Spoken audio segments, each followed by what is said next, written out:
This is Rob Humphrey, and we are joined by Leon Bridges, fresh off Saturday Night Live. How you doing, sir? I'm good. How you doing, man? I'm doing excellent. Awesome. Tell me about the Saturday Night Live experience. Was that fun? Was it nerve-wracking? Was it both? Yeah, it was both. A lot of people, were asking me, like, aren't you excited?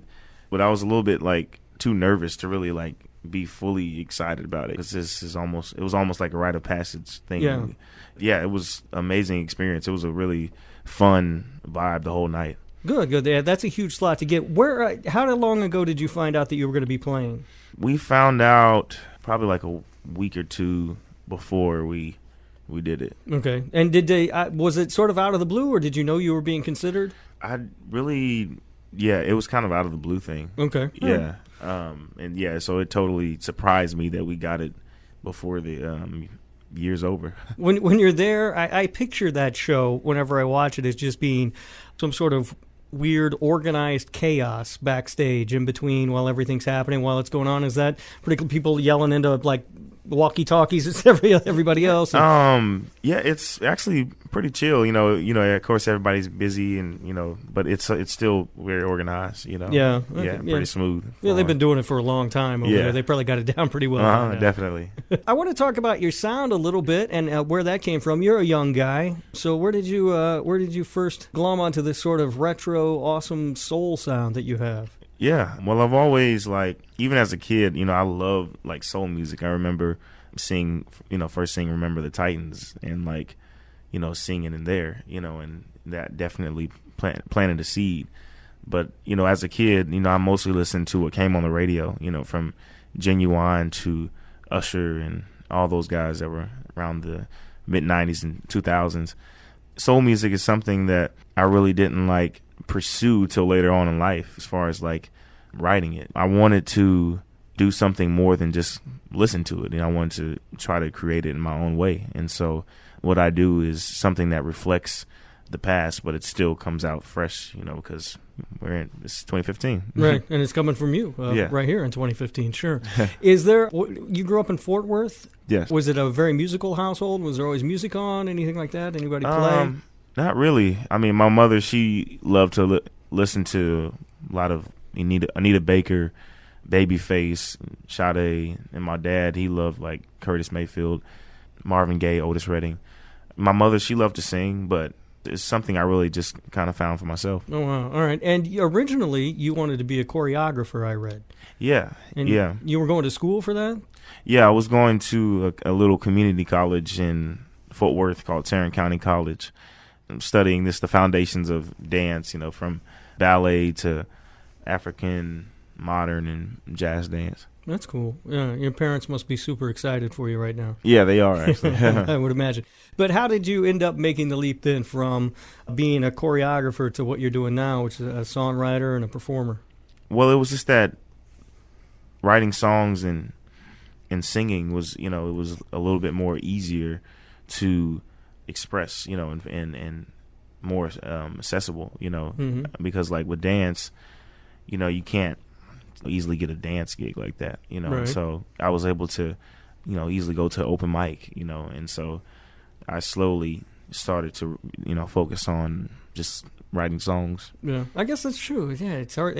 As a dancer, where are you going to work? It's hard. Yeah, it's really hard. I mean, the only route you have to go is either the commercial side and trying to audition for different videos and all that type of stuff. And there's the other side of trying to get into a dance company, and that's hard. It's very competitive. I saw a couple of places when I was reading about you that you pointed to the song Lisa Sawyer as a turning point for you. That's about your mother. Yeah. How did your mom feel about the song when she heard it?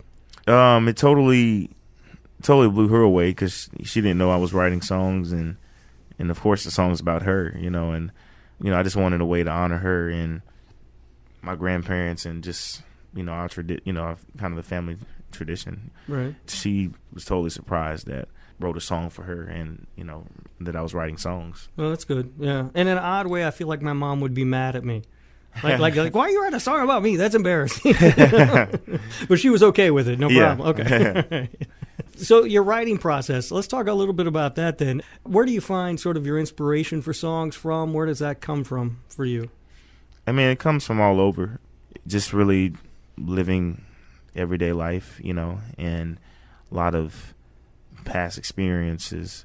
I like to draw from stories of my family, just a lot of stuff. I always think about the listener, when I write. I'm always thinking of like what melody or phrasing or lyrics can I use to really catch their attention, Right. And do you start typically with, I guess it's probably different for every song, I'd imagine, but do you start typically with like lyrics, or do you start with the melody and the music and then you add the lyrics later? Yes, it comes in different waves. Like sometimes it starts with just melody and then lyrics come later, and sometimes the lyrics come first, right. And then I put a melody to it. Right. And do you find that you're constantly writing? Are you one of those guys where you're trying to figure out how to turn it off sometimes because you just want to relax, but it's always running in your head? Or yeah, I am constantly writing, but I'm not the type of writer where it really just like flows all the time.